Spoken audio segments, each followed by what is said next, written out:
Champions লিগের quarter ফাইনালের প্রথম লেগ শেষে ইউরোপীয় ফুটবলে জমে উঠেছে উত্তেজনার ঝড়। ৮টি সেরা ক্লাব তাদের সামর্থ্যের সর্বোচ্চটা উজাড় করে দিয়েছে।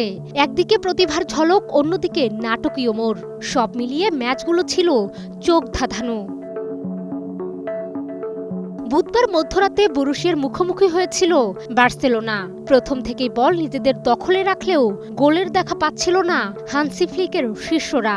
তবে ম্যাচের ২৫তম মিনিটে ইনিয়াগো মার্টিনেজের ফ্রিকিক থেকে গোলমুখে শট নেন পাও কুবার্সি। গোলও হয়ে যায়, তবে কুবার্সির দুর্ভাগ্য, চ্যাম্পিয়ন্স লিগের প্রথম গোলটা পেলেন না তিনি। কেননা গোলমুখে নেওয়া শটে আলতো স্পর্শ লাগে ব্রাজিলিয়ান উইঙ্গার রাফিনিয়ার। যদিও এর জন্য কুবার্সির কাছে ক্ষমাও চেয়েছেন তিনি। গোলটি নিয়ে অফসাইডের প্রশ্ন দেখা দিলেও ভার তা বাতিল করেনি। ১-০ লিড নিয়ে বিরতিতে যায় বার্সা। লড়াইয়ে এগিয়ে গিয়ে আত্মবিশ্বাসে ফুটছিল বার্সেলোনা। দ্বিতীয়ার্ধে আরও বিধ্বংসী হয়ে ওঠে কাতালুনিয়ার ক্লাবটি। ম্যাচের ৪৮তম মিনিটে ও ৬৬ মিনিটে আরও ২ গোল করেন লেভানদস্কি। ৩ গোল খেয়ে আরও কুঁকড়ে যায় ডটমুন্ড। দলের ৪ নম্বর গোল খেয়ে জয় সুনিশ্চিত করেন লামিন ইয়ামাল। অন্যদিকে প্যারিসের পার্ক দ্য প্রিন্সেসে অ্যাস্টন ভিলার মুখোমুখি হয় পিএসজি। শুরু থেকেই বলের নিয়ন্ত্রণে পিএসজির একস্বচ্ছ আধিপত্য ছিল।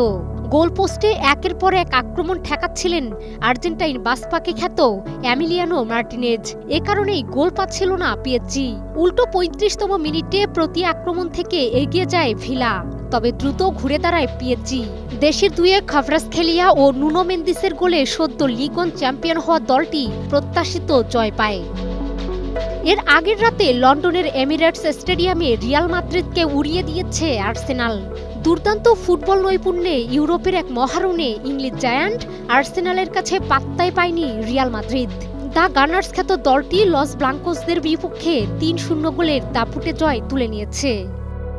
দিনের অন্য ম্যাচে জার্মান চ্যাম্পিয়ন বায়ার্ন মিউনিখকে ২-১ গোলে হারিয়েছে ইন্টার মিলান। চ্যাম্পিয়ন্স লিগের কোয়ার্টার ফাইনালের প্রথম লেগে নাটকীয়তা, গোলবন্যা আর কৌশলের লড়াই শেষে এবার পালা ফিরতি লেগের।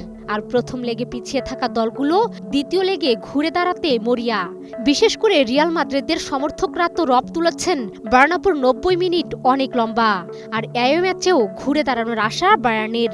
ফিরতি লেগে ঘরের মাঠে ভালো কিছুর প্রত্যাশা অ্যাস্টন ভিলা ও ডটমুন্ডেরও। ফুটবল ভক্তদের চোখ এখন ইউরোপের মঞ্চে, যেখানে নির্ধারিত হবে কে যাবে সেমিফাইনালে আর কার স্বপ্ন থেমে যাবে এখানেই। সব প্রশ্নের উত্তর মিলবে দ্বিতীয় লেগে। তবে ফুটবল ফ্যানরা মনে করছেন দ্বিতীয় লেগে নাটকের শেষ দৃশ্য এখনও বহুদূর। মাহমুদা বিথি, ২১ টেলিভিশন।